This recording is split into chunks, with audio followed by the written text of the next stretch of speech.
When Ranger limped out of the tunnel bleeding, Walter finally asked himself if protecting the station was worth losing the only family he had left. A rusted pipe screamed somewhere under the rail station as Walter Hayes dropped to one knee beside his German Shepherd. Blood streaked across Ranger's paw onto the cold concrete floor. Above them, rain hammered the abandoned yard hard enough to shake dust from the ceiling. Walter looked at the old pumps still struggling to run in the dark and realized something terrifying. His dead father may have been right all along. Would you have stayed or walked away?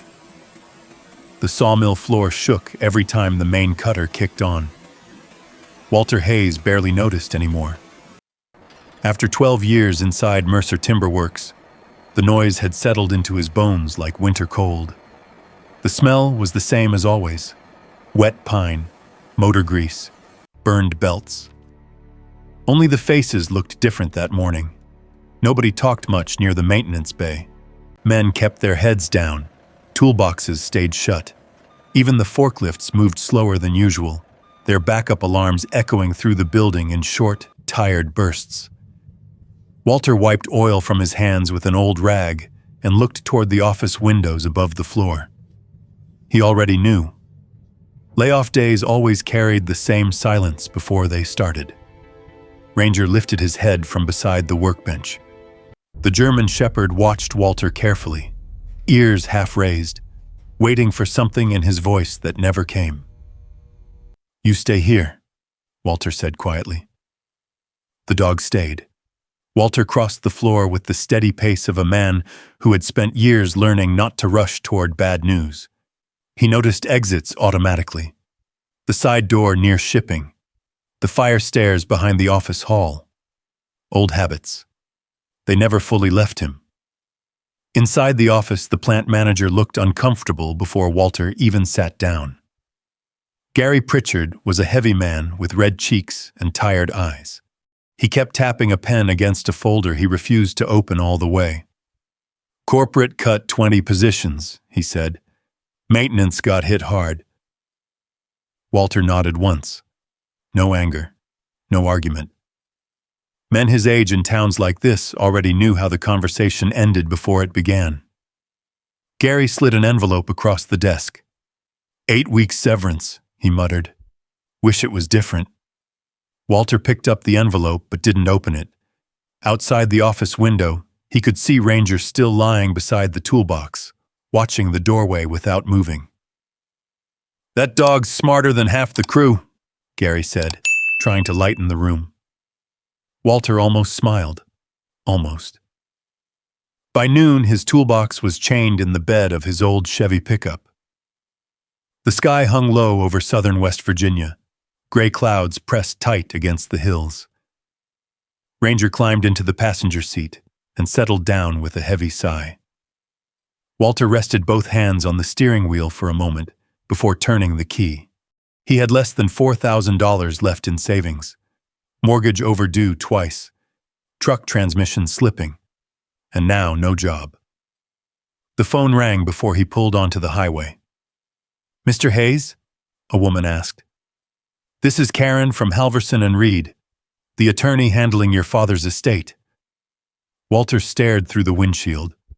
His father had been dead 5 days. "You're expected at 2, she said. He almost told her he wasn't coming. Instead, he said, "I'll be there."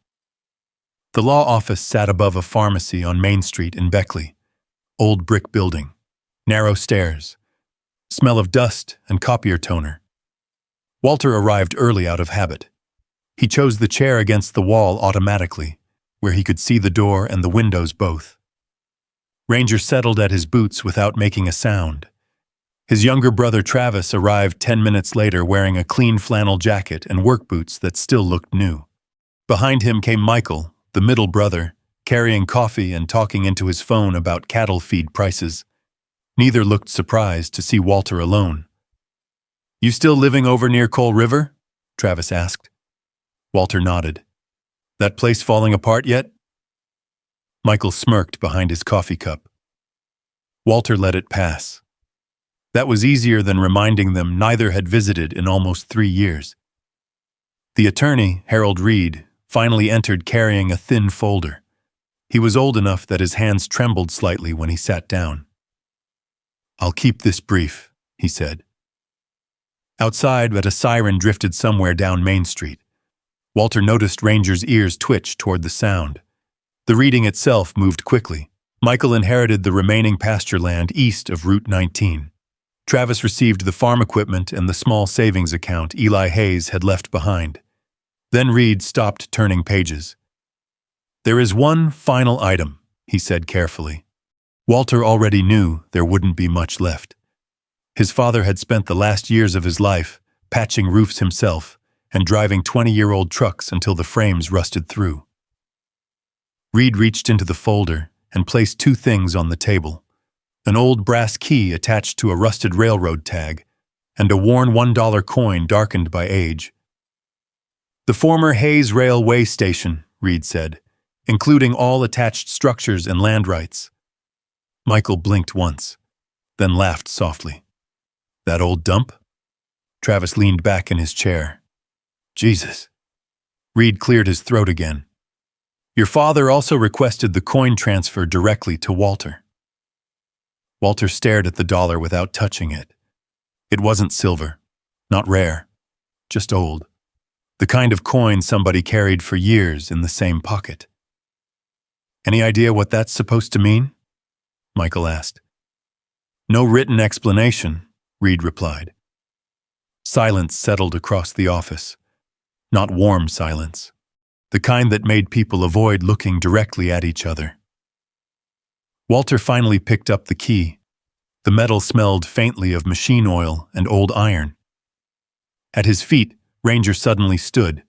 The dog stepped closer to the table, nose lifting toward the keyring. His posture changed completely. Alert now. Focused. Walter frowned slightly. Ranger rarely reacted to objects. Travis chuckled under his breath. "Even the dog thinks Dad lost his mind." Walter slipped the key into his coat pocket. The coin followed. Cold and heavier than it should have been. "You can probably sell the property for scrap," Michael said, "if anybody even wants it." Walter said nothing. He remembered being 14 years old and standing beside his father in the rain while they repaired fence posts along the creek. Eli Hayes had worked 3 hours without speaking more than 10 words. That was his father's way. Silence instead of explanation. Work instead of affection. Walter spent half his life believing that silence meant disappointment. The meeting ended 5 minutes later. No hugs. No real condolences. Just paperwork and chairs scraping against the floor. Outside, rain had started falling across Main Street in thin gray sheets. Walter stood beneath the awning while Ranger climbed into the truck. He turned the old railroad key in his hand once more. Hayes Railway Station. He hadn't been there since he was 17. The tracks had already stopped running back then. The place was mostly empty even before the rail company shut the line down for good. His father kept it anyway. Nobody ever understood why. Walter slid behind the wheel and started the engine. "You know what?" Travis called from behind him.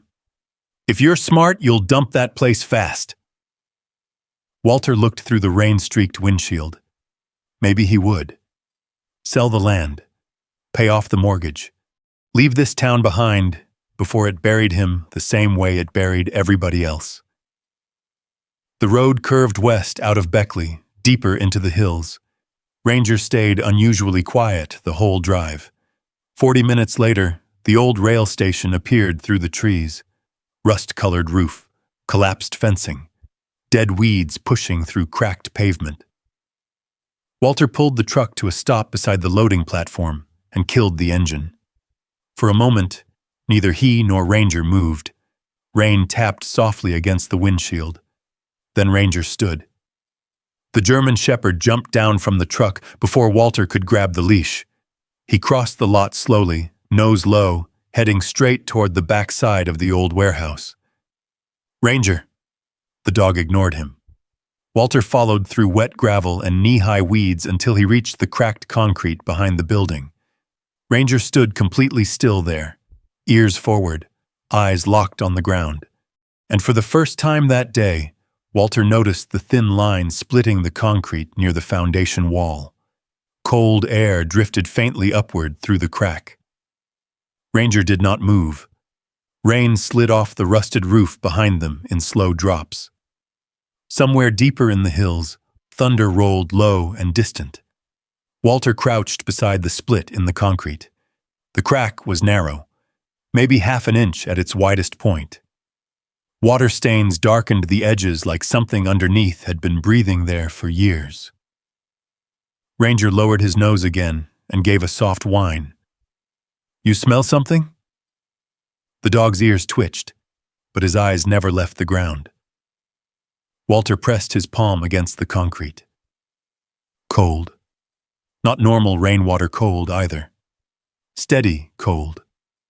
He stood slowly and looked around the back lot. The old warehouse leaned slightly toward the tracks now, its gutters hanging loose. Dead vines crawled up the walls. Beyond the weeds sat the abandoned rail line, disappearing into trees and fog. Nobody had used this place in decades. At least that was what everybody said. Walter walked to the truck and grabbed a flashlight from the glove box. Ranger followed close enough that his shoulder brushed Walter's leg once or twice. The side door to the warehouse groaned when Walter forced it open. The smell hit first.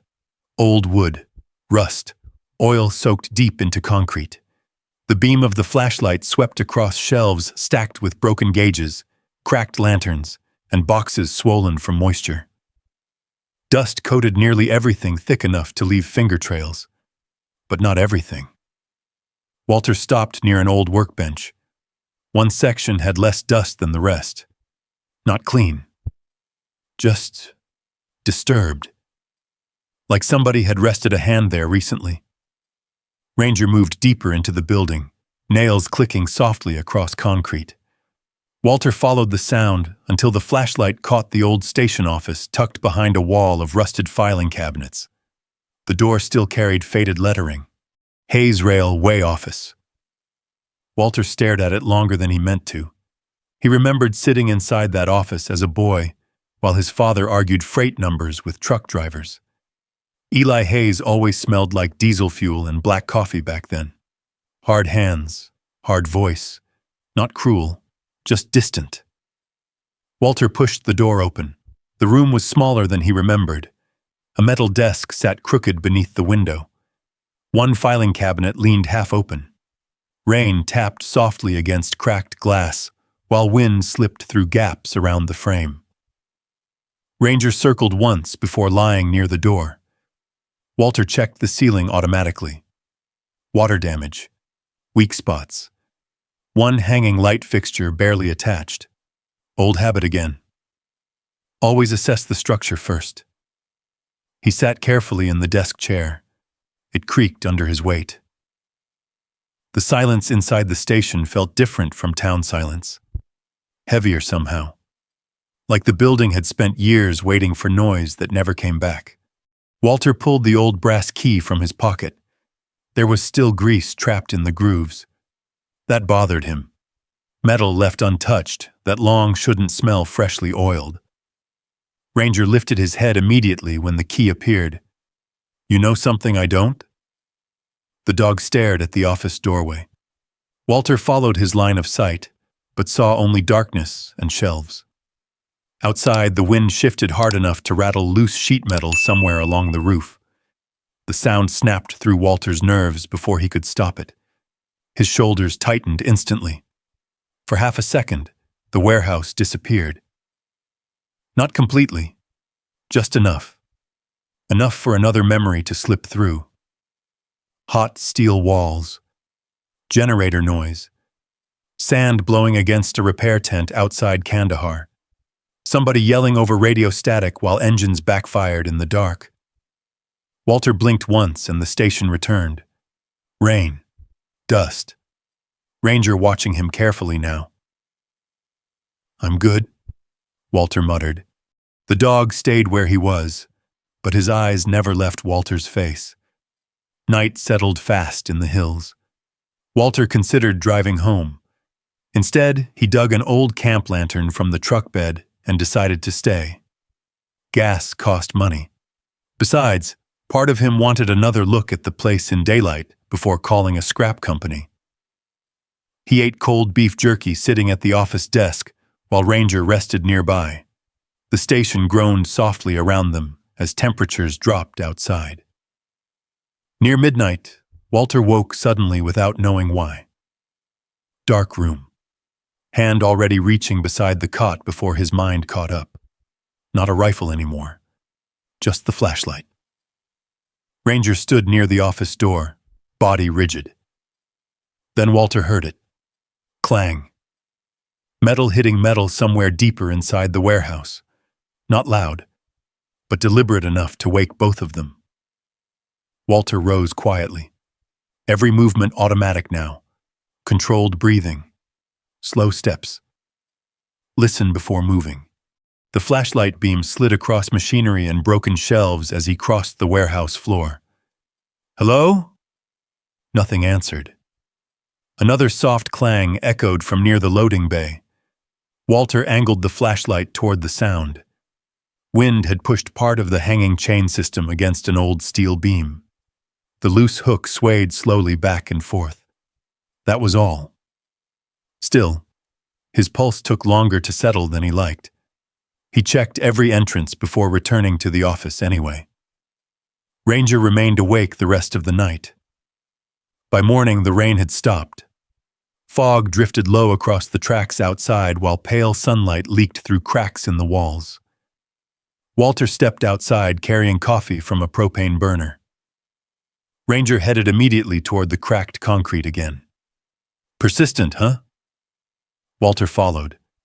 The ground looked different in morning light. He crouched near the split and noticed something he missed the night before. Tracks. Fresh tire marks pressed lightly through the mud near the rear fence line. Not railroad tires, truck tires, recent enough that rain hadn't washed them away completely. Walter straightened slowly. Nobody should have been back here.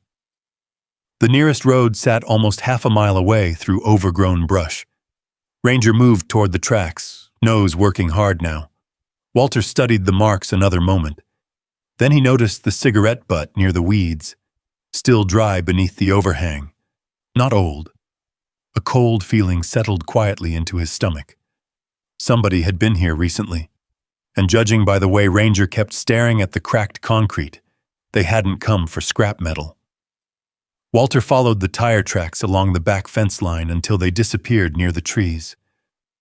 Deep tread. Heavy truck. Probably within the last day or two. He crouched beside the cigarette butt again. No filter crush marks from rain. Still pale. Still dry underneath. Fresh. Ranger paced in a slow circle near the concrete seam, then stopped and looked back at Walter like he was waiting for him to catch up. "I see it," Walter muttered. But he didn't. Not fully. Not yet. The morning fog was beginning to lift off the hills. Sunlight crept across the abandoned rail yard in thin stripes, revealing more rust than color now. Walter walked the perimeter of the property carefully. Old loading dock, collapsed fuel shed, rotting pallets half buried in weeds. Nothing valuable enough to attract thieves, which meant somebody had come looking for something specific. Around noon, the sound of tires crunching gravel rolled through the station yard. Ranger reacted before Walter even turned around. The German shepherd moved silently to his side, body stiff, ears forward. A black county-issued pickup eased to a stop near the warehouse. Clean truck. New tires. Not county plates, though. Private company. A tall man stepped out wearing jeans, work boots, and a dark canvas jacket with Mercer aggregate stitched over the chest pocket. Mid-40s, maybe. Sharp jaw. Clean beard trimmed close. Confident without trying too hard. "Walter Hayes?" the man asked. Walter nodded once. "Dean Mercer." They shook hands briefly. Dean's grip was firm, practiced, the kind businessmen used when they wanted to feel trustworthy quickly. Ranger stayed close enough that Dean noticed immediately. "Beautiful shepherd," Dean said carefully. Ranger did not wag his tail. Dean glanced around the rail yard before speaking again. "Heard your father passed. Sorry about that." Walter gave a small nod. "I also heard you inherited this property." There it was, straight to business. Walter leaned lightly against the truck bed. "What about it?" Dean shoved his hands into his jacket pockets and studied the old warehouse roof. "My company's expanding operations west of Beckley. We've been buying up unused industrial parcels around the rail corridor." Walter said nothing. Dean continued anyway. "This place isn't worth much structurally, but the location matters." "Location for what?" "Storage access mostly. Survey routes. Equipment staging." The answer came too smoothly. Walter noticed Ranger staring directly at Dean now. Not aggressive, just fixed, watching. Dean noticed too. He always look at people like that? Only when he's thinking. A faint smile crossed Dean's face. "Well, maybe he's smarter than both of us." He pulled a folded paper from his truck. "I can make you an offer today, enough to clear whatever taxes and repairs this place carries." Walter didn't take the paper immediately. "How'd you know I owned it already?" Dean hesitated only a fraction too long. "Small town." Fair answer. Still felt thin. Walter finally unfolded the offer sheet. The number surprised him. Not life-changing money, but enough to pay off the mortgage, enough to breathe again. Ranger suddenly moved between them, not barking, not growling, just standing there. Dean looked down at the dog, then back at Walter.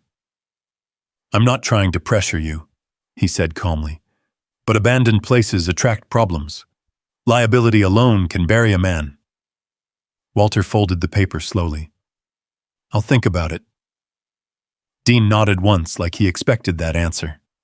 Before leaving, his eyes drifted toward the cracked concrete behind the warehouse. Just for a second. But Walter caught it. So did Ranger. The dog's ears twitched immediately. Dean climbed back into the truck. "One piece of advice, Panaso," he said through the open window. "Whatever your father was doing out here near the end, don't sink yourself trying to figure it out." Then he drove away. Walter watched the truck disappear through the trees. The yard felt quieter afterward. Too quiet.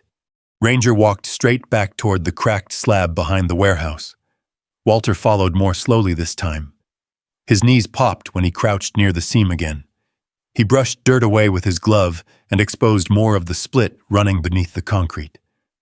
The air coming through it was definitely colder now that the sun had warmed everything else. He grabbed an old tire iron from the truck and tapped the slab lightly. Solid. Solid. Then different. A hollow echo answered from beneath one section near the wall. Walter stopped moving, tapped again. Same sound. Ranger lowered himself beside the spot immediately. Walter's heartbeat picked up slightly. Not fear exactly. Recognition. The same feeling he used to get checking damaged vehicles overseas, that quiet moment before finding what everyone else missed. He spent the next hour clearing debris away from the rear wall. Broken boards, rusted drums, tangled wire. Eventually, he uncovered metal beneath decades of dirt. Not pipe, not rebar. A steel plate. Rectangular. About 4 feet across. The edges were welded shut long ago. Walter wiped sweat from his forehead, despite the cold air drifting upward around his boots. "Jesus," he breathed. Ranger stood instantly. Walter knelt beside the plate and scraped rust away carefully with the tire iron. Faded lettering slowly appeared beneath the grime. Utility access. Authorized personnel only. The words barely remained visible. Walter sat back on his heels. His father had worked this station nearly 30 years, and somehow Walter had never heard a word about underground access. The thought bothered him more than it should have. By late afternoon, he drove into town for supplies, cutting wheels, generator fuel, flashlights. The cashier at the hardware store glanced at the tools and said, "Planning surgery?" Walter almost answered honestly. Instead, he said, "Old metal door." That night, he parked beside the warehouse again. The hills around the station disappeared into darkness early. Wind moved through dead brush along the tracks with a dry, whispering sound.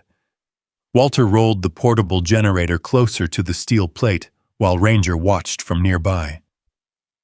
"You hear anything weird?" Walter said quietly. "You let me know first." Ranger's ears flicked once. Walter fitted the cutting wheel onto the grinder and pulled the trigger. The scream of metal filled the yard instantly. Bright sparks sprayed across the concrete while the old welds slowly split apart under the blade. The smell hit next. Burned steel, hot rust. Walter worked carefully, stopping twice to avoid overheating the tool. Sweat gathered beneath his jacket despite the cold night air. Finally, the last welded corner snapped loose. Walter shut off the grinder. Silence rushed back hard enough to ring in his ears. For a moment, nothing happened. Then the steel plate shifted slightly downward with a heavy metallic groan. Cold, damp air rolled upward from the darkness below. Not outside cold. Different. Underground cold. Ranger stepped closer immediately, staring into the narrow opening without making a sound. Walter grabbed the flashlight with one hand, while the other rested unconsciously near the old scar along his ribs beneath his coat. The beam cut downward into blackness. Concrete stairs disappeared below the station, and somewhere far underneath, Walter thought he heard water moving. The flashlight beam shook slightly in his hand before he steadied it. Not fear, just caution. Ranger stood at the edge of the opening beside him, nose working the cold air drifting upward from below. The dog's posture had changed again. Alert, focused, almost careful. Walter grabbed a heavier flashlight from the truck, along with an old pry bar and spare batteries. He clipped the lantern to his belt out of habit more than necessity. Then he looked down at Ranger. "You don't have to come." Ranger stepped onto the first stair immediately. Walter let out a quiet breath through his nose. "Yeah," he muttered. "Figured." The concrete steps were damp but solid enough. Narrow walls closed around them as they descended deeper beneath the rail station. Rust stains streaked the corners where water had seeped through over the years. The air smelled different underground. Cool stone, standing water, old metal. Walter counted the stairs automatically. 23 down before the passage leveled out. The flashlight swept across a long corridor lined with pipes running along the ceiling. Some were wrapped in insulation that had long since split open. Others still dripped slowly into shallow floor drains. Ranger moved ahead, but never too far. Walter noticed old electrical boxes mounted along the walls, emergency lighting cages, maintenance labels faded almost white. None of this looked improvised. It had been built properly once. The corridor opened into a larger room. Walter stopped cold. Rows of heavy steel shelves stretched through the chamber, most sitting empty now except for collapsed cardboard boxes and rusted food tins. A few old emergency water barrels still stood upright near the far wall. Civil defense markings remained barely visible beneath layers of dust. Walter walked slowly between the shelves. "This was here the whole time?" His voice echoed softly through the underground room. Ranger sniffed near one of the barrels before moving toward another hallway, branching deeper below the station. Walter followed the pipes with his flashlight. One line still vibrated faintly beneath his fingertips. Active flow. Not much, but enough to feel. The sound of moving water grew louder farther inside. The second chamber held machinery, old pump housings, pressure gauges, filtration tanks coated in decades of grime. Walter recognized the layout immediately, not from rail work, from emergency infrastructure, backup water systems. His flashlight landed on a maintenance board hanging beside the pumps. Inspection dates, pressure readings, valve notes. Most were too faded to read clearly. Then Walter froze. One section carried newer handwriting in black marker. Tight block letters, steady strokes. E. Hayes. Ranger looked back at him from the far side of the room. Walter stepped closer to the board slowly. The newest date was only 11 months old. His father had been down here recently, long after everyone thought the station was abandoned. Walter stared at the notes. Primary filter cleared, flow rate low after storm check, west intake valve. Practical entries. Nothing emotional. That sounded exactly like Eli Hayes. Walter rubbed a hand across his jaw. All those years his father barely called, barely talked, yet somehow the old man had kept driving out here to maintain a buried water system nobody even remembered existed. Ranger suddenly stiffened. The dog's ears snapped forward toward the dark hallway beyond the pump room. Walter heard it a second later, a sharp cracking sound. He turned instantly, flashlight cutting across the corridor. The floor ahead sagged slightly beneath broken concrete and rotted support beams. Easy, Walter said quietly. Ranger didn't move. Walter crouched carefully near the damaged section. Water had eaten away part of the flooring underneath. Rusted mesh and weak concrete hung over a narrow drop into darkness below. Another crack echoed sharply. Walter shifted backward instinctively. Too late. Part of the floor gave way beneath his right boot. Concrete snapped downward with a violent crunch. Walter dropped hard onto one knee as the floor collapsed under him. His chest slammed the edge. One leg slipped into open air. The flashlight bounced wildly across darkness below. Then pressure yanked hard against the back of his coat. Ranger. The German shepherd had clamped onto Walter's jacket near the shoulder and was pulling backward with everything he had. Walter grabbed solid flooring with both hands and shoved himself sideways before the rest of the slab dropped into the hole beneath him. The crash echoed deep underground. Dust filled the air. For several seconds, neither of them moved. Walter's breathing came rough and uneven. Ranger still held the jacket in his teeth. "It's okay," Walter said finally, voice low. "I'm good." The dog released him slowly, but stayed pressed close. Walter sat back against the wall for a minute, forcing his pulse down. His knee throbbed hard where it hit concrete, but nothing broken. He'd learned years ago not to panic after a fall. Panic wasted oxygen and judgment both. The flashlight beam settled again over the collapsed section. The drop below wasn't enormous, maybe 12 feet, but jagged pipe fragments stuck upward from the darkness underneath. One bad landing could have ruined him down there. Walter rested a hand briefly against Ranger's neck. "You just saved my ass." The dog's tail moved once against the floor. Nothing dramatic. Just enough. Walter rose carefully and tested his knee, sore but stable. Then he noticed something sitting beside the maintenance board near the pumps. A small waterproof notebook. Black cover. Worn edges. Walter picked it up slowly. The first several pages were filled with pressure numbers and handwritten dates. Water levels. Filter replacements. Intake notes after storms. His father's handwriting again. Near the back, the entries became shorter, less frequent. The final page held only one sentence. "If the pumps stop, this town dries with them." Walter read the line twice. The underground room suddenly felt much quieter than before. Not empty. Weighted. Ranger settled beside the pump housing, while Walter stared at the notebook in silence. Somewhere deeper in the system, water continued moving through the pipes with a slow, steady sound. Alive. Still running after all these years.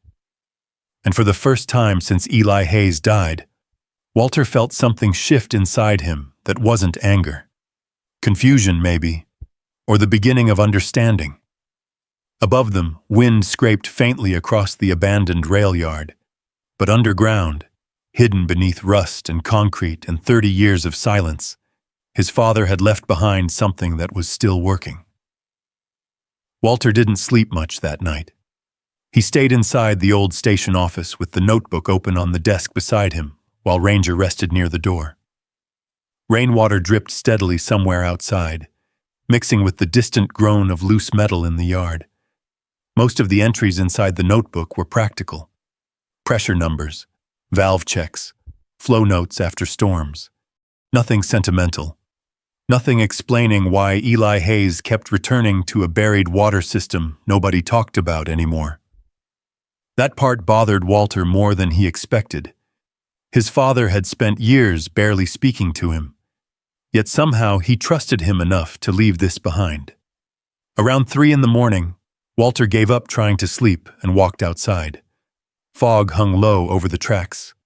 The hills beyond the station looked almost black under the cloud cover. Ranger followed quietly. Walter stood near the cracked concrete for a long moment, staring down at the hidden entrance below. If the pumps stop, this town dries with them. The sentence replayed in his head again and again. Small towns exaggerated things all the time. Old men especially. Half the stories around Appalachia got bigger every winter. But his father wasn't a man who exaggerated. By sunrise, Walter was driving into Beckley with Ranger asleep in the passenger seat. The diner on Main Street still looked exactly like it did 20 years ago. Same faded Coca-Cola sign. Same cracked vinyl booths. Nora Whitfield stood behind the counter pouring coffee when Walter walked in. She had to be close to 70 now, but she still moved fast. White hair pinned tight, reading glasses hanging from a chain around her neck. She looked up once and stopped mid-pour. "Well," she said softly, "haven't seen you in a while." Walter slid into a booth near the window. "Need to ask you something." "That serious, huh?" She brought coffee over before he answered. Ranger settled beneath the table automatically. A few regulars glanced toward the dog, then back to their breakfasts. Walter placed the notebook carefully on the table. Nora's expression changed the second she saw the cover. "Where'd you get that?" "The rail station." She stared at him for several seconds before sitting down across from him without asking permission. "I thought your father got rid of those records years ago." "He didn't." Nora opened the notebook slowly, turning pages with the care people used around old photographs. "He really kept checking the pumps," she murmured. Walter leaned back slightly. "What pumps?" Nora looked toward the diner windows before answering. "You're too young to remember the chemical spill back in '84, she said. "Train derailment up near Summersville.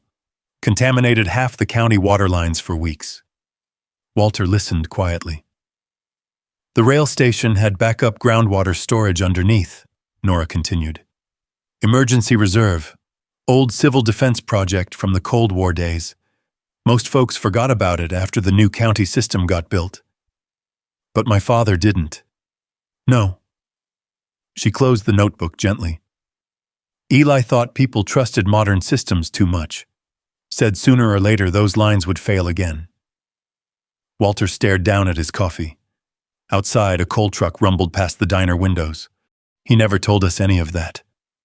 Nora gave a tired little smile. "Your father wasn't good at telling people things." That landed harder than Walter expected. She wasn't defending Eli, just stating a fact. Nora studied him carefully across the booth. "You know he kept that station running mostly by himself after the county stopped funding maintenance?" Walter frowned. "With what money?" "He picked up welding jobs, small repairs, sold equipment off the property piece by piece. She paused. Your brothers wanted him to sell the whole place years ago. Walter looked up. He refused? Flat out. Ranger shifted under the table, pressing lightly against Walter's boot. The waitress brought fresh coffee without interrupting. Around them, the diner carried on like normal. Forks scraping plates. Low country music near the kitchen. But Walter barely heard any of it now. His mortgage payment was already overdue. The electric company had sent warnings twice. And somewhere underground sat a failing water system his dead father apparently spent years protecting in secret. What happens if those pumps quit? Walter asked finally. Nora shrugged slowly. Maybe nothing. Maybe the county water keeps running fine another 50 years. Her eyes drifted toward the notebook again. Or maybe your father knew something the rest of us ignored. Walter left the diner with more questions than answers. Outside, cold wind pushed down Main Street hard enough to rattle loose signs. Ranger climbed into the truck slower this time. Walter noticed immediately. You all right? The dog settled heavily onto the seat. Probably just tired from the station, Walter told himself. Still, he reached over and scratched behind Ranger's ears before pulling onto the highway. Back at the rail station, the place felt different now. Not abandoned exactly. Occupied. Not by people, by purpose. Walter descended into the underground chambers again that afternoon, carrying fresh batteries and a toolbox. Ranger followed, though slower than before. The deeper Walter looked, the clearer the system became. Old intake pipes still carried groundwater from somewhere beneath the hills. The filtration tanks were outdated but functional, corroded in places, fragile, yet somehow still alive. His father really had kept this running. Walter crouched beside one of the pump housings and brushed rust off a manufacturer plate, dated 1971. The machine vibrated weakly beneath his hand, barely hanging on, like everything else around here. Ranger lay near the wall while Walter inspected the pressure gauges. The dog looked exhausted now, eyes half closed from the cold, damp air underground. Walter frowned. You should have stayed upstairs. Ranger's tail thumped once against the floor anyway. Walter spent nearly an hour tracing old pipe routes through the chambers. Most led toward the western hills beyond the station. Then he found the county paperwork, folded inside a rusted filing drawer near the maintenance room, survey maps, old inspection reports, and one recent document clipped near the top. Mercer Aggregate Preliminary Core Drill Request. Walter's expression hardened immediately. The survey area circled in red sat less than half a mile from the underground intake lines. He read the date twice. Filed 3 weeks ago. Dean Mercer already knew about the water system, or at least suspected enough to start drilling nearby. Walter looked around the underground rooms slowly. The old pumps hummed weakly behind him. Ranger lifted his head from the floor, watching him again with tired amber eyes. For the first time since losing his job, Walter stopped thinking about selling the station. Because suddenly, the place didn't feel worthless anymore. It felt vulnerable. Walter drove home after dark with the survey papers folded on the seat beside him. Ranger slept most of the ride, though not deeply. Every sharp bump in the road made one ear twitch. The farther Walter got from the station, the heavier the paperwork felt. Core drilling. Half a mile from the intake lines. Maybe Dean Mercer didn't know exactly what sat beneath the rail yard, but he knew enough to circle the area before Walter even inherited it. That meant time mattered now. Walter's house sat near Coal River at the end of a gravel road lined with bare trees and rusted mailboxes. The porch sagged slightly on one side, paint peeled from the railings. One gutter hung loose near the roofline. He noticed every flaw automatically. That was the curse of maintenance work. Once you knew how things failed, you saw weakness everywhere. Inside, the silence felt stale. Walter dropped the paperwork onto the kitchen table and opened a can of soup while Ranger settled onto the old rug near the heater vent. The dog looked worn out. Walter crouched beside him. "You're getting too old for all this underground nonsense." Ranger opened one eye briefly. Walter checked the dog's paws carefully. Damp, cold, no cuts yet. Still, he towel-dried the shepherd before standing again. The overdue mortgage notice waited beside the sink where he'd left it 3 days earlier.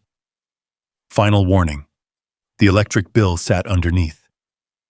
Walter stared at both for a long moment before looking back toward the folded offer Dean Mercer had given him. Enough money to erase all of it. Enough to leave. For a few seconds, the decision almost felt simple. Then he remembered the pumps underground still humming beneath the station while the rest of the town forgot they existed. Sleep didn't come easy. Around 2 in the morning, Walter woke suddenly to the sound of the refrigerator compressor kicking on.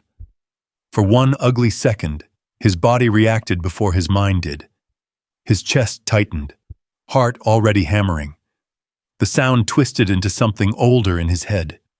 Generators rattling beside armored trucks, hot diesel air, metal tools scattered across concrete while somebody shouted incoming coordinates through static. Walter sat upright hard enough to rattle the bed frame. Ranger was already there. The shepherd pressed against the mattress, nose against Walter's hand. Walter forced himself to breathe slowly. In. Out. Count. Ground yourself. Another habit learned far away from West Virginia. The refrigerator hummed quietly from the kitchen. Nothing else. No danger. Ranger stayed beside the bed until Walter's pulse settled again. By morning, gray clouds covered the hills again. Walter drove back to the rail station, carrying tools, replacement wiring, and an old portable pressure gauge from his maintenance days. If the system still worked, he needed to know how well. The underground chambers smelled colder than before. Damp concrete, mineral water, dust. Ranger followed more slowly today, sticking close near Walter's leg. Walter crouched beside the main pump housing and removed the rusted inspection plate carefully. The machine underneath looked ancient, but serviceable. Old systems lasted longer when people actually maintained them. His father apparently had. Walter spent hours tracing corroded wiring and checking intake pressure. Most of the valves still turned with effort. Others were frozen solid. One line carried weak but steady flow. Another barely moved at all. The farther he worked, the more he realized the truth. This wasn't some hidden miracle system. It was failing. Slowly. Quietly. And without maintenance, it would eventually die for good. Walter tightened a loose coupling near the secondary filtration tank when the old backup motor suddenly kicked alive behind him. The explosion of sound inside the enclosed chamber hit him like a punch. Metal rattled violently. Pressure lines screamed. The roar bounced hard off the concrete walls. Walter jerked backward instantly, pulse spiking before thought caught up. For half a second, the underground chamber vanished. He was somewhere else again. Repair station outside Mosul. Engines revving. Heat. Smoke. The scream of incoming mortar alarms cutting through diesel noise. Walter stumbled hard against the wall. The flashlight slipped from his hand and clattered across concrete. Ranger moved immediately. The shepherd pressed tight against Walter's legs, body solid and steady. Not frantic. Trained. Walter shut his eyes hard. "Easy," he muttered to himself. "Easy." The motor noise kept hammering through the room. His breathing shortened anyway. Not panic exactly. Closer to drowning. Ranger leaned harder against him until Walter finally grabbed the edge of the workbench and forced himself to focus on physical things. Cold concrete wall. Grease smell. Water dripping somewhere nearby. Not a rock. Not then. Now. Slowly the room returned. Walter bent forward, hands on his knees, breathing through clenched teeth until the shaking passed. Ranger stayed beside him the entire time. After a minute, Walter crossed the chamber and killed the backup motor manually. Silence dropped hard afterward. Only water remained. Steady, moving through the pipes. Walter sat down heavily on an overturned crate. "You know," he said quietly to Ranger, "this whole thing might actually be a bad idea." Ranger rested his head against Walter's knee. The old shepherd's muzzle had more gray in it than last year. Walter noticed that suddenly. Time moved faster on dogs. Outside, rain started tapping faintly against the ground above them. Walter reopened the maintenance notebook while his breathing steadied completely. Several pages near the back listed water pressure readings from different seasons. Drought years, especially. His father had circled one note twice in black ink. County supply low again. Walter frowned. Maybe Eli Hayes really believed the station mattered. Or maybe old men just needed projects to keep themselves moving. By late afternoon, Walter climbed back above ground, carrying 2 water samples in sealed containers. The sky had darkened again. Wind pushed across the rail yard hard enough to bend the weeds along the tracks. A county environmental office sat 20 miles away in Charleston. Testing wouldn't be free. Nothing about this would be free. Walter loaded the samples into the truck anyway. As he reached for the driver's door, headlights appeared near the road entrance. Another Mercer aggregate vehicle rolled slowly toward the station fence before stopping. Not Dean this time. 2 younger men inside. Survey crew, maybe. One of them stepped out holding a clipboard. "Just preliminary markers," he called casually. "Company's doing land evaluation nearby." Walter looked at the orange survey stakes in the truck bed. Too close. Way too close. Ranger stood beside Walter silently, staring toward the men without barking. The worker glanced uneasily at the shepherd before climbing back inside the truck. As the vehicle pulled away, Walter looked down at the water sample containers resting beside him, then back toward the hidden station entrance. For the first time, he realized this wasn't just about his father anymore. If Mercer Aggregate started drilling near those intake lines before anyone tested the groundwater properly, whatever survived underground might not survive much longer. And suddenly, Walter wasn't sure whether he was protecting an old system or standing in the way of a town desperate enough to risk destroying it. The water test results came back 4 days later.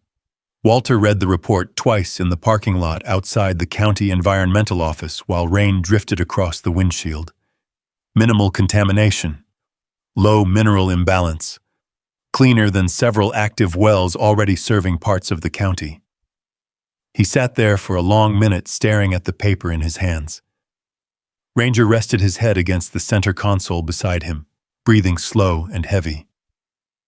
"Well," Walter muttered quietly, "guess the old man wasn't crazy." But the report came with another page attached. "Recommended infrastructure evaluation required. Possible preservation value pending funding review." Funding. That word killed more projects than failure ever did. By the time Walter returned to Beckley, rumors had already started spreading. Small towns moved information faster than highways. At the gas station, 2 men near the pumps stopped talking when Walter stepped out of the truck. At the diner, somebody mentioned the old underground reservoir, loud enough for him to hear. And outside the hardware store, Dean Mercer leaned casually against his pickup, waiting like he knew Walter would show up eventually. "You got the water tested," Dean said. Walter kept walking toward the entrance. "Wasn't aware that was your business." Dean followed beside him calmly. "It becomes my business if the county freezes our drilling permits over an abandoned station." Walter stopped near a stack of salt bags. "Those intake lines run close to your survey area." Dean nodded once. "Maybe." "Maybe?" Dean exhaled through his nose. "Walter, listen to me. This town's bleeding jobs. Half the younger people leave before 30. Mercer Aggregate brings work back. Walter looked at him carefully. Dean didn't sound like a villain. That made things harder. My father kept those pumps running for years, Walter said. And your father nearly lost his farm doing it. The sentence hit clean and direct. Dean lowered his voice slightly. I knew Eli some. Stubborn man. Proud too. But pride doesn't pay electric bills. Walter glanced away toward the rainy parking lot. Because Dean wasn't wrong there either. The mortgage notice still sat unpaid at home. The station still needed repairs. And now the county wanted evaluations Walter couldn't possibly afford. Dean reached into his jacket pocket and handed him a new offer sheet. Bigger number this time. A final offer, he said. No pressure, but my company won't wait forever. Walter folded the paper without looking at the amount for long. Ranger sat beside the truck now, watching Dean carefully with tired amber eyes. The dog looked thinner this week. Walter noticed it more every day. That evening, rainwater leaked steadily through cracks in the station roof while Walter worked underground, replacing corroded clamps near the secondary pump line. The machinery groaned weakly around him. Old systems always talked when they were dying.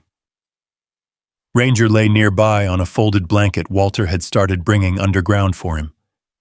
The shepherd didn't move much anymore unless Walter moved first. You staying up there would make more sense, Walter said while tightening a valve. Ranger thumped his tail once against the blanket. Stubborn, just like always. Walter checked the pressure gauge again, still low. He wiped grease from his hands and opened the maintenance notebook beside the pump housing. His father's notes grew shakier near the end. One entry stopped halfway through a sentence. Walter stared at the unfinished line longer than he meant to. Then Ranger suddenly stood up. Sharp movement. Alert. Walter turned instantly. The shepherd had stepped awkwardly onto one of the rusted floor grates near the filtration tanks. A sharp metallic snap echoed through the chamber. Ranger jerked backward with a low yelp. Hey! Walter dropped to one knee immediately. The dog held one rear paw off the ground. Walter's chest tightened fast. He guided Ranger carefully onto the blanket and checked the paw under flashlight glow. A narrow slice along the pad. Not deep, but enough to bleed steadily. Damn it! Ranger stayed perfectly still while Walter cleaned the cut with bottled water from his pack. Another old habit. Field care first, panic later. He wrapped the paw gently with gauze and athletic tape from the station med kit he'd started carrying underground. The shepherd finally relaxed after Walter finished, but guilt settled hard in Walter's stomach anyway. This place is tearing both of us apart. The underground chamber answered only with dripping water and weak machinery. Walter sat beside Ranger for nearly an hour afterward without touching the pumps again. Rain hammered harder overhead now. The station creaked softly under the weather. He thought about Dean's offer. Warm house somewhere else. No failing systems, no debt, no buried responsibility left behind by a father who barely knew how to say he cared. Ranger rested his head against Walter's thigh carefully to avoid the injured paw. Walter scratched behind the dog's ears absent-mindedly. You know what the smart move is? He asked quietly. Ranger blinked once. Sell everything. Walk away. The shepherd closed his eyes but stayed leaning against him. Walter looked toward the humming pumps again, then toward the notebook, toward the unfinished repairs, toward the entire impossible mess waiting above ground. His father could have sold the station years ago. Nora confirmed that much. Yet somehow Eli Hayes kept choosing debt over abandoning the system. Why? Walter finally stood and walked toward the old filing cabinets lining the back wall. Most drawers held useless records soaked by moisture decades ago. One lower drawer jammed halfway open. Walter forced it loose carefully. Inside sat a stack of old receipts bundled together with twine. Repair invoices, replacement filters, pump parts, electrical work, most paid personally by Eli Hayes. Walter flipped through them slowly until one receipt stopped him cold. Personal loan disbursement. Collateral against family property. Walter stared at the date. 15 years earlier, his father had borrowed money against his own land to keep the underground system functioning. At the same time, the family farm nearly went under. Walter sat down heavily on an overturned crate. All those years he thought Eli chose the farm over him. Maybe the truth was uglier than that. Maybe the old man had simply been carrying too many things silently at once. Ranger shifted beside him with a quiet huff of pain from the bandaged paw. Walter looked down at the shepherd. "Yeah," he murmured. "I know." Above ground, thunder rolled across the hills, and deep beneath the abandoned rail station, surrounded by failing pumps and rusted pipes, Walter realized something that frightened him more than debt. He was starting to understand his father, which meant he was also starting to understand why walking away suddenly felt impossible. That realization should have felt comforting. Instead, it exhausted him. 3 days later, Walter sat alone in the station office staring at Dean Mercer's offer spread across the desk beneath a flickering lantern. Outside, cold wind pushed through the rail yard hard enough to rattle loose sheet metal against the warehouse walls. Ranger slept near the heater Walter had plugged into a portable generator. The shepherd's injured paw was healing, but slowly. He limped now when he first stood up. Walter hated seeing that. The dog had followed him through years of silence, nightmares, layoffs, cheap rentals, and lonely highways without hesitation. Now Walter had dragged him into collapsing tunnels and rusted steel. All for what? A hidden water system nobody cared about anymore? He rubbed both hands over his face hard. The numbers on Dean's offer kept pulling at him. Enough to clear every debt. Enough to fix the truck. Enough for a small place somewhere quieter. No underground pumps. No pressure. No carrying his father's unfinished burden. The station office suddenly felt too small. Walter stood and stepped outside. Clouds hung low over the hills. The abandoned tracks disappeared into gray distance behind dead brush and sagging utility poles. Ranger limped out after him anyway. "You should be resting." The dog ignored that completely. Walter leaned against the hood of the truck while Ranger settled beside his boots. "You know what the worst part is?" Walter said quietly. The shepherd looked up. "I almost want him to be wrong." Wind scraped through the rail yard. Walter stared toward the old warehouse. Because if Eli Hayes had wasted years protecting something meaningless, then Walter could still walk away clean. But if the old man had been right, then leaving became harder to live with. By afternoon, Walter drove into town to meet Dean at a small diner near Route 19.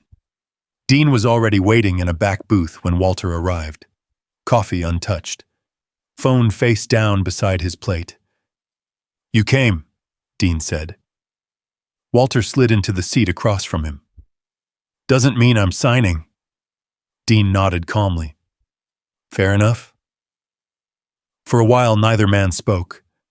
Rain tapped softly against the windows while waitresses moved between tables carrying coffee pots and pie slices. Finally, Dean reached into a folder and slid over updated paperwork. "The company approved a larger number," he said. "Final one." Walter looked down at it. The amount made his chest tighten. Not rich, but free. Completely free. Dean watched him carefully. "You could start over somewhere else, Mo," he said. "Hell, most people would." Walter folded the paper slowly. "You really want this place that bad?" Dean leaned back in the booth. "I want the permits finalized before another environmental review delays us 6 months. That water system matters." Dean sighed through his nose. "It mattered 40 years ago. Maybe even 20. He lowered his voice. Walter, people around here need jobs now. That part again. And again, Walter couldn't fully argue with it. The sawmill had cut workers. The machine shop outside town closed last winter. Storefronts downtown sat empty more often every year. Dean rubbed his thumb along the coffee mug handle. My grandfather worked the mines here, he said quietly. I'm not trying to destroy this town. Walter studied him. No arrogance, no smugness, just a man protecting his own side of the argument that somehow made the choice worse. Dean finally pushed the paperwork closer. You don't owe this town your life. Walter looked down at the contract, then at Ranger lying beneath the booth table, bandaged paw stretched carefully beside him. The shepherd opened one eye briefly. Still there, always there. Walter signed nothing, but he didn't refuse either. That silence followed him all the way back to the station. Dusk settled early across the rail yard. Walter moved through the underground chambers, checking gauges mostly to avoid thinking. The pumps hummed weakly, pressure still low. The entire system felt fragile now that he truly understood it. Ranger limped carefully behind him, carrying one of Walter's old work gloves in his mouth, for no reason except habit. Walter almost smiled at that. Almost. He entered the maintenance room again and opened another rusted cabinet, searching for replacement filter sizes. Most drawers held useless junk. Then one envelope slipped loose and fell onto the concrete floor. Walter crouched and picked it up. Inside sat old receipts folded together with yellowed paperwork. Pump repairs, emergency valve replacements, generator fuel purchases, all paid personally by Eli Hayes over nearly 15 years. Walter stared harder. The old man had borrowed money repeatedly to keep the station alive. Small amounts at first, then larger ones. One receipt carried a handwritten note near the bottom. Skipped mortgage payment this month. Pumps first. Walter sat down slowly. The underground room blurred for a second as pieces finally connected. The farm debt, the arguments, the distance. His father hadn't chosen money over family. He'd been drowning quietly, trying to hold both together. Ranger rested beside Walter's knee while he read through the receipts again. One paper caught his attention last. A rejected purchase offer from Mercer Aggregate dated 7 years earlier. Walter's pulse slowed. Dean's company had tried buying the station long before Eli died, and Eli refused. Not because he was stubborn, because he knew exactly what sat underneath the rail yard. Walter leaned back against the cold concrete wall and shut his eyes briefly. For years he thought his father saw him as unreliable, the son who left town, the son who came home quieter and harder after the military. Maybe that wasn't true either. Maybe Eli left the station to Walter because he knew the others would sell it immediately. The thought landed deep. Ranger nudged Walter's arm softly with his nose. Walter opened his eyes. Yeah, he murmured. I know. Somewhere above them, thunder rolled again across the mountains. Walter folded Dean's unsigned contract carefully and slipped it back into his jacket pocket. Not thrown away, not accepted, still waiting. Then the station lights flickered once, twice. The pump motor coughed hard in the distance. Walter looked up immediately. A low warning alarm crackled weakly somewhere deeper in the system. He grabbed the flashlight and moved fast through the corridor, with Ranger limping close behind. Water dripped steadily from one of the intake valves now. Not normal seepage. Fresh pressure leak. Walter tightened the valve temporarily and shut down part of the secondary line before the old pipe burst completely. When the room finally quieted again, he stood breathing hard beside the machinery.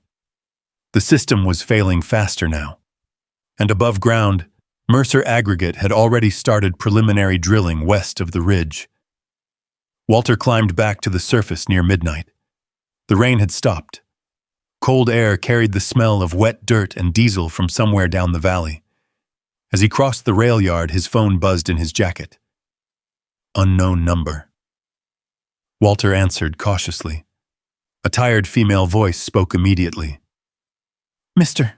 Hayes, this is Carla Jennings from County Utilities. Walter frowned. Yes? There was a pause. Then she said quietly, We've had 3 complaints tonight about discolored tap water near the West Side neighborhoods. Walter stopped walking. Ranger froze beside him instantly. Carla continued. We're checking main lines now, but somebody mentioned your groundwater test results earlier this week. Another pause. Do you still have access to that underground reserve system? Walter looked slowly back toward the hidden station entrance beneath the warehouse. The cold wind moved through the abandoned yard again. Only now the place no longer felt forgotten. It felt like time was running out. Walter barely slept before the town meeting. Rain had continued through most of the night, and by morning the creek roads outside Beckley looked washed raw and gray beneath the clouds. Inside the station office, Ranger rested near the heater with his bandaged paw stretched forward carefully. The shepherd looked tired but alert, eyes following Walter as he gathered paperwork across the desk.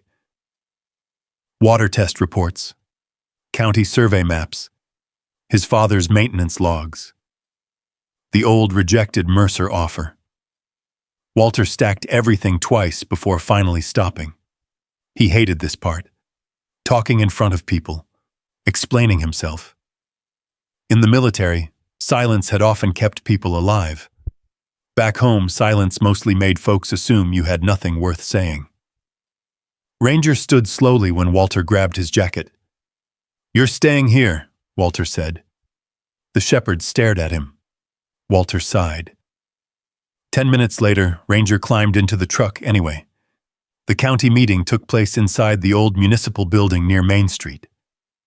Fluorescent lights buzzed overhead while folding chairs filled steadily with residents from across town. Some came curious, some irritated, some just desperate for answers about the water complaints spreading through the West Side neighborhoods. Walter spotted Dean Mercer near the back wall speaking quietly with 2 county officials. Dean looked calm as always, though the tightness around his jaw had grown sharper.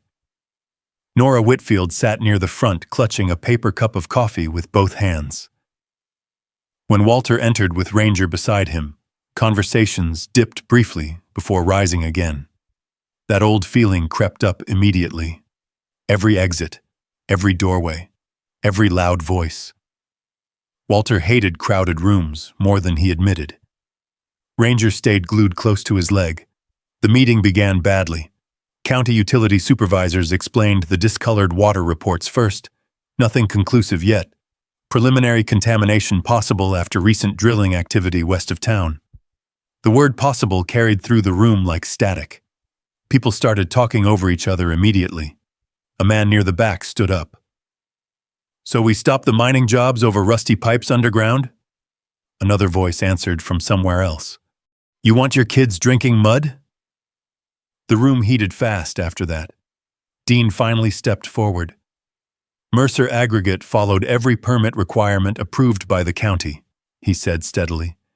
No evidence currently proves our survey drilling caused any contamination. Technically true. Walter knew that. But the timing sat wrong in his gut.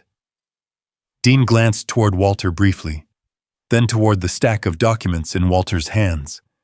One of the county commissioners finally noticed him standing near the wall. Mr. Hayes, she said carefully, you requested time to speak?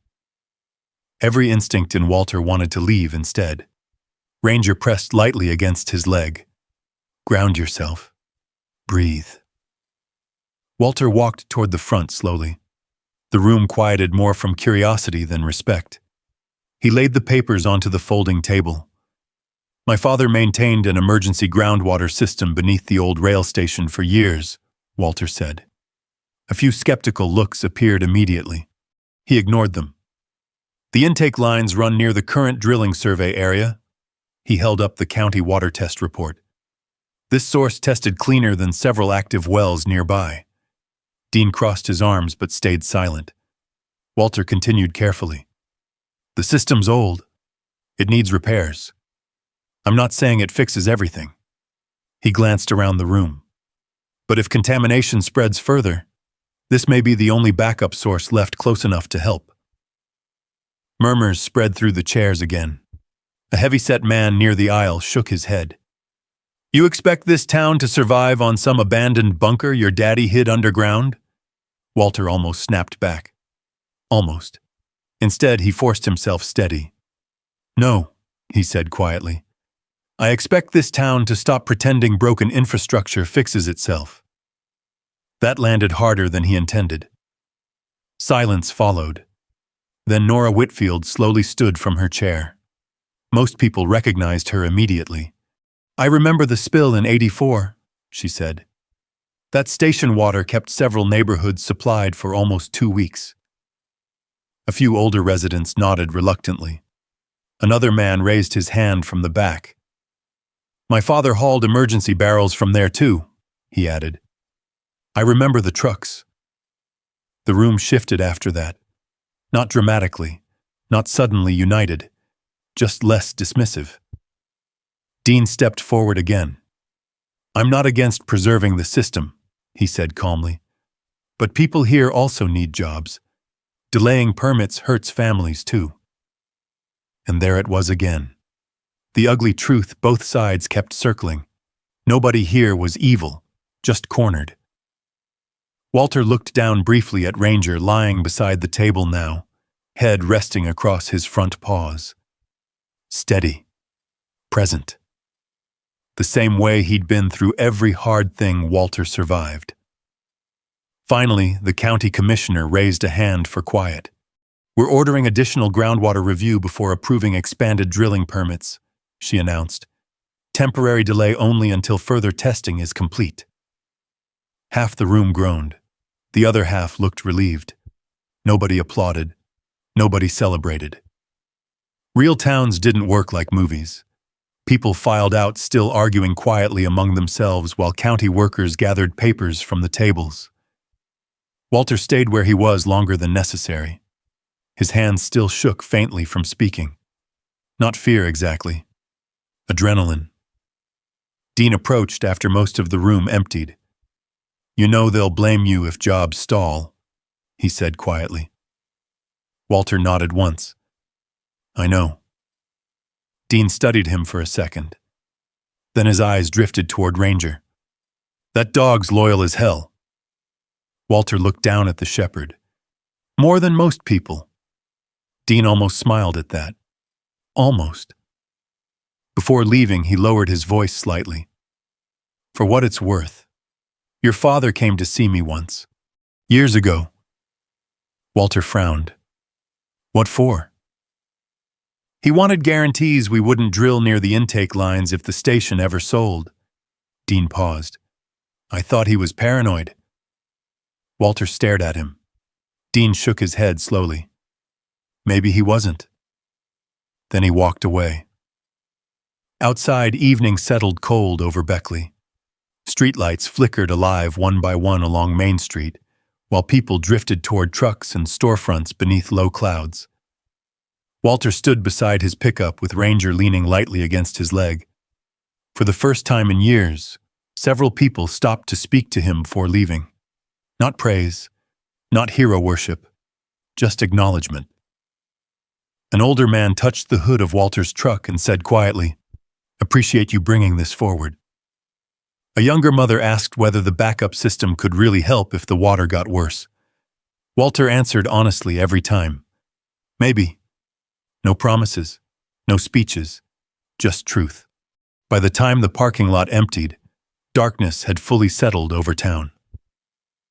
Walter opened the truck door for Ranger carefully. The shepherd climbed inside slower now because of the healing paw. Walter rested one hand briefly against the roof of the truck before getting in himself. His debts still existed. The station still needed money he didn't have. The pumps were still failing underground. Nothing had magically changed, and yet something inside him had. Because for the first time since coming home from war, Walter no longer felt invisible inside his own town. As he started the engine, his phone buzzed softly in the cup holder. Unknown county number. Walter answered cautiously. A woman's voice came through. "Mr. Hayes? This is Carla Jennings again from Utilities." Walter glanced toward the dark hills beyond town. "What happened?" There was a pause. Then she said, "The county board wants to inspect the rail station system officially next month." Another pause followed. "If it checks out, they're considering converting it into a certified emergency backup source." Walter looked over at Ranger. The old shepherd rested quietly against the passenger seat, eyes half closed now. Outside, cold wind moved through the empty parking lot, and for the first time since Eli Hayes died, Walter realized the station might survive longer than either of them expected. Spring came slowly to the hills around Beckley. Snowmelt turned the creek roads muddy for weeks, and fresh green pushed through the weeds surrounding the abandoned rail yard little by little. The station still looked worn down from a distance. Rust never disappeared overnight. Neither did debt. But people started showing up now. County inspectors first, then utility engineers, then contractors carrying clipboards and coffee cups while they walked the underground chambers beneath the station with cautious steps. Walter stayed with them through every inspection, not because they asked, because he didn't trust anybody else to understand the place yet. Ranger followed close behind, as always, though his limp had finally faded to only a slight stiffness after long days. The old shepherd had become part of the station itself somehow. Visitors expected to see him beside Walter underground. One county engineer crouched near the filtration tanks and shook his head quietly. "Can't believe this system stayed alive this long." Walter looked toward the old pumps humming softly in the dim light. "My father kept it alive." The engineer glanced at him. "Must have been stubborn." Walter almost smiled. "Yeah," he said. "He was." The county eventually approved limited restoration funding. Not enough to transform the station into something polished or modern. Just enough to stabilize the intake lines, repair emergency filtration equipment, and certify the underground reserve as an official backup supply source during future emergencies. No headlines followed. No television crews. Most people outside the county never heard about it. That suited Walter fine. By early summer, the rail station looked cleaner, but still honest. Fresh support beams reinforced the underground corridors. New emergency lights lined the stairwell. A secure steel gate replaced the rusted hatch Walter originally cut open months earlier. The old place still carried scars. So did he. Walter started working part-time as caretaker and maintenance supervisor for the station because nobody else knew the system well enough. The pay wasn't great, but for the first time in years, the work meant something. Some Saturdays, local school groups visited with county staff to learn about groundwater systems and emergency infrastructure. Children moved through the tunnels whispering like they were exploring buried history. Ranger tolerated all of it with quiet patience. The shepherd especially liked the smaller kids. He leaned gently into nervous hands and sat perfectly still when they asked to pet him. Walter noticed how often adults lingered underground longer than necessary too, especially older folks, men who spent years in mines, women who remembered floods and water shortages from decades earlier. The station reminded them that survival used to depend on neighbors paying attention to things before they broke. One afternoon, Walter spotted Dean Mercer standing near the rail yard fence watching workers reinforce drainage lines. Dean walked over slowly. "No hard feelings?" he asked. Walter wiped grease from his hands with a rag. "You still think drilling out there's a good idea?" Dean looked toward the hills beyond the station. "I think jobs matter," he answered honestly. "But maybe some ground deserves a second look first." That was probably as close to agreement as either man would ever get. Dean extended his hand. Walter shook it this time without hesitation. When Dean drove away, Ranger watched the truck disappear down the gravel road before settling back near Walter's boots. "Guess you finally approve," Walter muttered. Ranger ignored him completely. Late that evening, after the crews left and the station quieted again, Walter unlocked the old office for the first time in weeks. The room still smelled faintly like dust, oil, and old paper. Sunset filtered through the cracked windows in soft orange strips across the floor. Walter opened the desk drawer slowly and removed two things wrapped carefully inside an old cloth: the silver dollar and Eli Hayes's maintenance notebook. He set both gently onto the desk. For a long moment, he just stood there listening to the faint hum of restored pumps underground. Months ago, that coin felt like an insult, a final joke from a father who never knew how to love his son properly. Now it felt heavier than money, because Eli Hayes hadn't left Walter wealth. He left him responsibility, trust, proof that somebody believed he could carry something difficult without running from it. Walter sat down slowly in the old desk chair. Ranger rested beside him with a tired grunt, laying his head across Walter's boot. Outside, evening wind moved softly through the rail yard. Not harsh anymore, just steady. Walter opened the notebook one final time and read the unfinished maintenance entry near the back. The sentence still ended halfway through.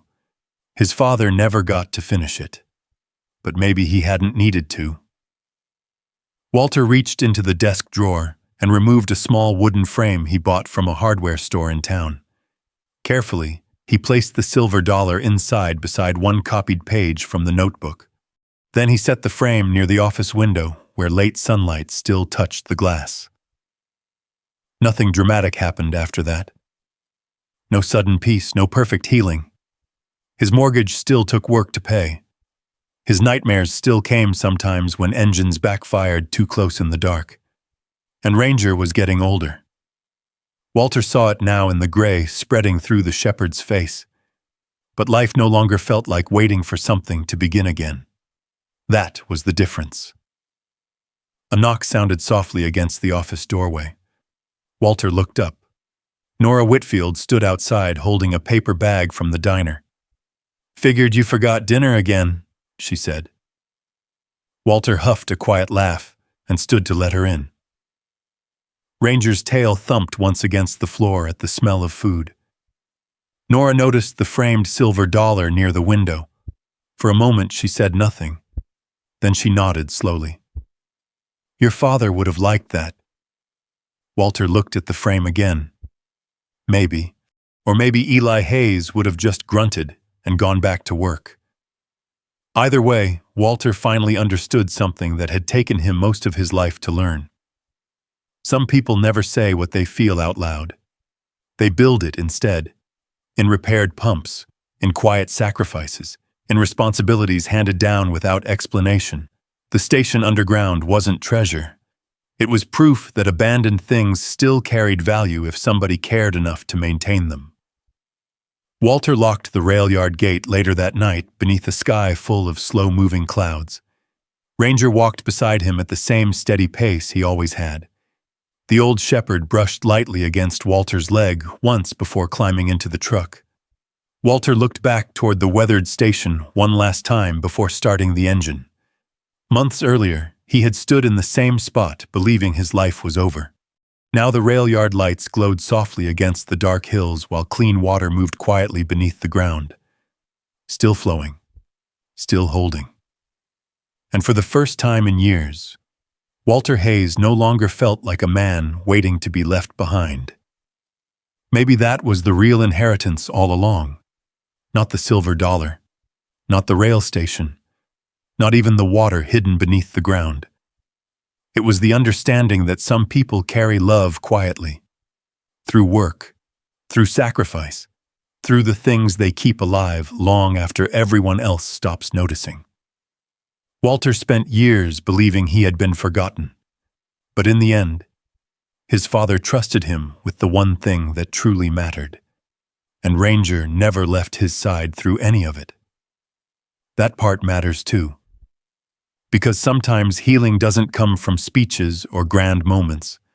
Sometimes it comes from responsibility, from loyalty, from one steady presence beside you when the world feels empty.